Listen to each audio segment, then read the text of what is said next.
दोस्तों, यूक्रेन और रशिया का वॉर जब से शुरू हुआ है तब से देखने को मिल रहा है कि रशिया का यूरोप से दोस्तों एक कनेक्टिविटी टूट गया है। उसका तेल का मार्केट दोस्तों कहीं ना कहीं खराब हो चुका है। तो इसी का सब्स्टिट्यूट बने थे दो देश, जिसको दोस्तों चाइना और इंडिया के नाम से हम लोग जानते हैं। लेकिन अब क्या हुआ है दोस्तों कि जैसे ही यूएस ने रशिया पे सैंक्शंस लगाए हैं, उसके बेसिकली दो बड़े बड़े रिफाइनरीज पे, तो दोस्तों अब के टाइम पे किया क्या गया है कि चाइना अब कहीं ना कहीं रशिया के मार्केट पे दोस्तों डिपेंडेंसी को खत्म करने की कोशिश कर रहा है। अब दोस्तों कहीं ना कहीं वो मूव दूसरे कंट्रीज में कर रहा है। तो दोस्तों अगर बात की जाए तो चाइना क्या अपने इस तेल की दोस्ती को क्या खत्म कर रहा है, क्या फिर दोस्तों अब रशिया को एक मतलब कि एनर्जी शॉक मिलने वाला है? तो दोस्तों मैं हूं राहुल मिश्रा, स्वागत करता हूं आपका अपने इस यूट्यूब चैनल पे। बने रहिए दोस्तों वीडियो के अंत तक, क्योंकि अभी जो तेल का मुद्दा चल रहा है दोस्तों, जिसके कारण पूरे रशिया ही नहीं पूरे वर्ल्ड इकोनॉमी को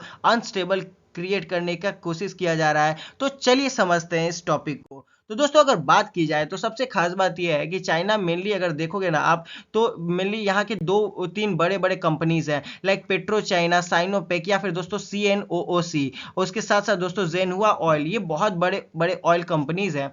मेनली दोस्तों इनको किया क्या गया है कि ये इनको अभी मना कर दिया गया है कि आप अभी रशिया से तेल मत खरीदो वाया सी रूट। बी क्लियर दोस्तों, वाया सी रूट की बात की जा रही है। चाइना में रशिया का तेल दो माध्यम से आता है, आपको क्लियर करना पड़ेगा दोस्तों। एक होता है माध्यम पाइपलाइन का, ठीक है, एक माध्यम है पाइपलाइन का, दूसरा माध्यम है दोस्तों सी रूट का। तो अगर बात की जाए कैपेसिटी की, तो हम लोगों को मेनली दिखता है कि अगर जो पाइपलाइन से जितना तेल आता है दोस्तों, वो mainly 9 lakh barrel per day आता है। और बात की जाए दोस्तों शिप के माध्यम से, तो मेनली 2.5 लाख से लेके 5 लाख बैरल पर डे के अनुसार आता है। तो दोस्तों यूरोप ने किया क्या है कि अभी रशिया में जो बड़े बड़े दो रोज नेफ्ट और लुकोइल जैसे जो बड़े बड़े ऑयल रिफाइनरीज हैं, उस पर दोस्तों सैंक्शंस लगा दिया है यूएस के तरफ से। तो अभी हुआ क्या है दोस्तों कि मेनली चाइना ने शिप का जो रास्ता है या फिर शिप के जो माध्यम से जो तेल का डील होता था, उस पे दोस्तों सैंक्शंस लगा दिया है, उसको कहीं ना कहीं स्टॉप कर दिया है। अब चलिए दोस्तों अगर बात की जाए ना, तो इसका मेनली इंपॉर्टेंस और इम्पैक्ट क्या है, ये हम लोगों को अच्छे से समझना पड़ेगा। तो सबसे खास बात ये है दोस्तों, रशिया के अगर एस्पेक्ट से देखा जाए तो मेनली चाइना और इंडिया बेसिकली देखा जाए ना, तो ये सबसे बड़े ऑयल बायर्स हुआ करते थे रशिया के लिए। लेकिन अभी हुआ क्या है कि जब ये दोनों देश अगर इससे तेल नहीं खरीदेंगे, तो रशिया के एक्सपोर्ट और रेवेन्यू पे डायरेक्टली ये इंपैक्ट करेगा। दोस्तों अगर ग्लोबल मार्केट इंपैक्ट की बात करें, तो मेनली होगा क्या दोस्तों कि अब अगर चाइना और इंडिया का डिमांड कहीं ना कहीं रशिया से घटेगा, तो दोस्तों ये तेल का जो मार्केट है, इसमें हम लोगों को जो रेट बढ़ता हुआ डायरेक्टली दिखेगा। अब जब दोस्तों रेट बढ़ेगा, तो हम लोगों को दिखेगा कि मिडिल ईस्ट, अफ्रीका या फिर लैटिन अमेरिका से इन सभी की डिमांड जो है, उन लोगों को दोस्तों अब मतलब एक बेसिकली देखा जाए ना, तो रशिया का एक सब्स्टिट्यूट खोजना पड़ेगा। दोस्तों ऑयल के प्राइसेस तो जाहिर सी बात है कुछ समय के लिए बढ़ेंगे ही बढ़ेंगे। अगर सैंक्शंस की बात की जाए, तो हम लोगों को दिख रहा है कि दोस्तों मेनली ये जो सैंक्शंस है, ये मेनली चाइना ये डायरेक्टली नहीं कर रहा है, या फिर चाइना डायरेक्टली हिट नहीं कर रहा है कि तेल नहीं खरीदेगा। बेसिकली देखा जाए दोस्तों, तो उसको भी तो अपने मेनली पोटेंशियल से रिस्क नहीं लेना है। क्योंकि दोस्तों मान के चलो कि चाइना रशिया से अभी तेल खरीद रहा है, तो डायरेक्टली वो क्यों बंद करेगा? अगर डायरेक्टली बंद करने का ही इंटेंट रहता, तो वो जो पाइपलाइन के माध्यम से जो उसको तेल मिल रहा है दोस्तों, वो भी तो बैन कर सकता था। लेकिन अभी उसको दिख रहा है कि अगर हम शिप के माध्यम से मंगाते हैं, तो बेसिकली क्या होगा कि अब उस पर दोस्तों उसको कॉस्टिंग ज़्यादा पे करने पड़ेंगे। इनफैक्ट दोस्तों अगर वो साइड से या फिर मतलब बैंड कंपनी से अगर हिडनली अगर खरीदने की कोशिश करेगा, तो दोस्तों कहीं ना कहीं उसको पेनल्टीज भी देनी पड़ जाएगी। तो इनडायरेक्ट देखा जाए तो चाइना दोस्तों अपने सेफ जोन पे यहाँ पे देख रहा है। कल के डेट में अगर रशिया पे ग्लोबल प्रेशर ज़्यादा आ जाएगा, तो दोस्तों चाइना अपनी इकोनॉमी को बैलेंस करने के लिए दूसरे देश की मदद ले सकता है। ये दोस्तों अपने आप को सेफ रखने का ये एक ट्राई कर रहा है। चाइना की स्ट्रेटेजी की बात करें दोस्तों, तो मेनली चाइना अभी तो पाइपलाइन के माध्यम से तेल तो खरीद रहा है, इसीलिए उस पर रिस्क तो बिल्कुल कम है, उस पर ज़्यादा कुछ इम्पैक्ट नहीं करेगा। लेकिन दोस्तों चाइना अगर मेनली देखा जाए तो दूसरे देशों से अगर डिमांड को फुलफिल करने लगता है, जैसे कि सऊदी अरेबिया, ब्राज़ील से, तो ये बेसिकली दिखाएगा कि चाइना के इकोनॉमी पे इससे कुछ इम्पैक्ट नहीं ही पड़ने वाला है। दोस्तों, अगर फ्यूचर आउटलुक की बात करें इस टॉपिक के एस्पेक्ट में, तो हम लोगों को दिखता है कि ये टेम्पररी सस्पेंशन जो है, ये मेनली दोस्तों कुछ वीक्स या फिर महीनों तक रहेगा। चाइनीज़ के दोस्तों कुछ मेनली जो रिफाइनर्स हैं लाइक टी स्पॉट्स, वो दोस्तों क्या कर सकते हैं कि रशिया के जो तेल है उसको डायरेक्टली दोस्तों इम्पोर्ट कर सकते हैं, रशियन मेनली तेल्स को। दोस्तों, उनका मेनली देखा जाए ना तो ये तेल तो खरीदेंगे, लेकिन बेसिकली आपको दिख ही रहा है कि मैंने आपको बताया कि वो पाइपलाइन के माध्यम से ही खरीदेंगे।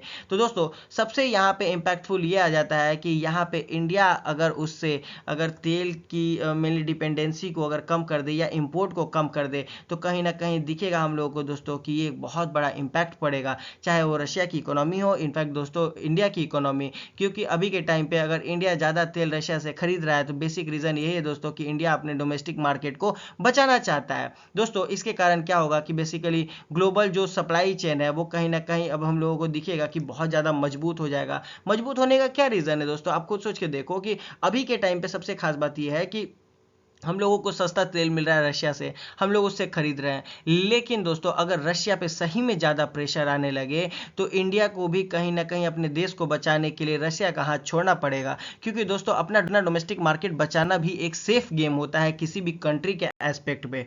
दोस्तों, अगर बात की जाए तो इससे ग्लोबल क्या इम्पैक्ट होगा या ग्लोबल इफेक्ट क्या होगा, तो ये आपको समझना पड़ेगा। तो रशिया को भी कहीं ना कहीं इंडिया और चाइना पे डिपेंडेंसी जो है वो कम करनी पड़ेगी। बदले में तुर्की, यूएई या फिर जो कुछ अफ्रीकन देश है उसके साथ दोस्तों अपने मार्केट को फैलाना पड़ेगा। शॉर्ट टाइम तो दिखेगा दोस्तों कि तेल का डिमांड बढ़ेगा, क्योंकि डिमांड घटेगा तो दोस्तों तेल का दाम जाहिर सी बात है बढ़ेगा। तो जैसे कि बायर्स जैसे चाइना और इंडिया हो गए दोस्तों, वो कहीं ना कहीं ग्लोबल जो तेल के जो प्राइसेस है उसमें उन लोगों को थोड़ा हाई रेट उनको फेस करना पड़ जाएगा। लेकिन देखा जाए दोस्तों, तो इनडायरेक्ट प्रेशर अगर बात की जाए चाइना और इंडिया पे, तो वेस्टर्न सैंक्शंस लगने के कारण दोस्तों दोनों पे यहाँ पे एक प्रेशर आएगा, और इसी के कारण दोस्तों, इसी प्रेशर के कारण इंडिया हो या चाइना हो, अब उन लोगों को दोस्तों पूरे जो इंटरनेशनल मार्केट में तेल के लिए अब घूमना पड़ जाएगा। मतलब अपने इंपोर्ट को दोस्तों डाइवर्सिफाई करना पड़ेगा। अगर जियो पॉलिटिकल की बात करें दोस्तों, जो कि मार्केट इम्पैक्ट के सेगमेंट से बात की जाती है, तो बेसिकली दोस्तों हम लोगों को दिखता है कि रशिया को मेनली जो नॉन वेस्टर्न बायर्स हैं उसके साथ दोस्तों अब क्या करना पड़ेगा, तो अब दोस्ती मजबूत करने के एस्पेक्ट से भी कोशिश कर सकता है। या फिर दोस्तों रशिया के लिए एक ही ऑप्शन है कि जब इतना बड़ा दबाव बन रहा है बस यूक्रेन के साथ वॉर को ख़त्म करने का, तो दोस्तों यहाँ पे कहीं ना कहीं रशिया को भी अपने एक बेसिक अप्रोच के साथ या फिर दोस्तों एक सॉलिड डिप्लोम मतलब बोल सकते हैं डिप्लोमेसी के एस्पेक्ट में भी ये काम कर सकता है। क्योंकि दोस्तों अपने उसके मेनली हो क्या रहा है ना कि उसको अपना एनर्जी मार्केट बचाना है, तो कहीं ना कहीं उसको एक बेसिकली देखा जाए तो इस एस्पेक्ट पे सोचना पड़ेगा। दोस्तों, शॉर्ट टर्म में तो वॉलेटिलिटी बिल्कुल ही रहेगी, क्योंकि ये जो दोनों जो ग्लोबल इकोनॉमीज़ है वो अपने दोस्तों स्टैंड्स पे बिल्कुल एकदम क्लीन एंड क्लियर है। दोनों को दोस्तों कोई सप्रेसली नहीं दबाया जा सकता है। दोस्तों, 3 साल में जब ये वॉर के कारण जब इतने बड़े बड़े सैंक्शंस या फिर बड़े बड़े टैक्सेस इंपोज किए गए, तो ये दोनों कंट्रीज जब नहीं रुके, तो अब तो जाहिर सी बात है दोस्तों कि प्रेशर में रशिया जाहिर सी बात है कि नहीं रुकेगा। तो दोस्तों अब देखा जाता है कि यहाँ पे रशिया का जो अप्रोच है वो किस तरीके से आएगा, ये बेसिक क्वेश्चन बन चुका है। बात की जाए दोस्तों ओवरऑल इस टॉपिक के कंक्लूजन की, तो हम लोगों को दिखता है कि चाइना का जो बेसिकली जो ऑयल सप्लाई है ये बहुत ही सिक्योर है। मतलब दोस्तों पाइपलाइन के माध्यम से तो तेल आ ही रहा है, अभी बैन बस किया गया है सी रूट के माध्यम से, क्योंकि दोस्तों वो अपने आप को शॉर्ट टाइम बचाने की कोशिश कर रहा है। दोस्तों, अगर बात की जाए चाइना के एस्पेक्ट से, और तो वो मेनली क्या कर रहा है कि सैंक्शन जो लगे हुए हैं उसके रिस्क को कम करना चाहता है। दोस्तों, वो अपनी इकोनॉमिक को स्टेबल बनाने की कोशिश कर रहा है। शॉर्ट टाइम में हम लोगों को दिखेगा दोस्तों कि ऑपरेशनल चैलेंजेस आ सकते हैं, तेल के दाम बढ़ सकते हैं, ग्लोबली देखा जाए तो मार्केट शॉक में आ सकता है। लेकिन दोस्तों देखा जाए तो चाइना को इससे कोई बड़ी फाइनेंशियल लॉस जो है वो नहीं होगी। और लॉन्ग टर्म एक्सपेक्ट की अगर बात की जाए दोस्तों, तो हम लोगों को दिखता है कि चाइना का जो मार्केट है दोस्तों, अब कहीं ना कहीं अब उसको एनर्जी डाइवर्सिफिकेशन या फिर स्ट्रेटेजिक प्लानिंग के तौर पे वो आगे बढ़ सकता है, खुद को दोस्तों एक्सपैंड करने की कोशिश कर सकता है। दोस्तों, रशिया के अलावा उसको अल्टरनेटिव सप्लायर ढूंढने पड़ सकते हैं, क्योंकि दोस्तों ये जो मेनली सैंक्शंस है ये कहीं ना कहीं ग्लोबल ट्रेड को अगर चाइना को बैलेंस करना है तो रशिया का सब्स्टिट्यूट उसको खोजना ही पड़ेगा। क्योंकि दोस्तों बात की जाए तो चाइना मेनली एक बहुत बड़ा मैन्युफैक्चरिंग सेगमेंट है और इसके दोस्तों कहीं ना कहीं जो मार्केट है चाइना का वो पूरा वर्ल्ड है। तो इस समय पे कहीं ना कहीं चाइना अगर अपने इकोनॉमी को बैलेंस करने की कोशिश करेगा दोस्तों तो रशिया जैसे देश के कारण अपनी इकोनॉमी को डिस्टर्ब नहीं कर सकता है। तो दोस्तों आज के लिए बस इतना ही। कैसा लगा वीडियो आप हमें कमेंट में बता सकते हैं। अगर ये वीडियो आपको अच्छा लगा तो please like subscribe and bell icon को प्रेस करें जिससे कि आपको आगे की आने वाली वीडियोस का अपडेट मिलता रहेगा। मिलते हैं अगले वीडियो में, तब तक के लिए अपना ख्याल रखें। Thank you.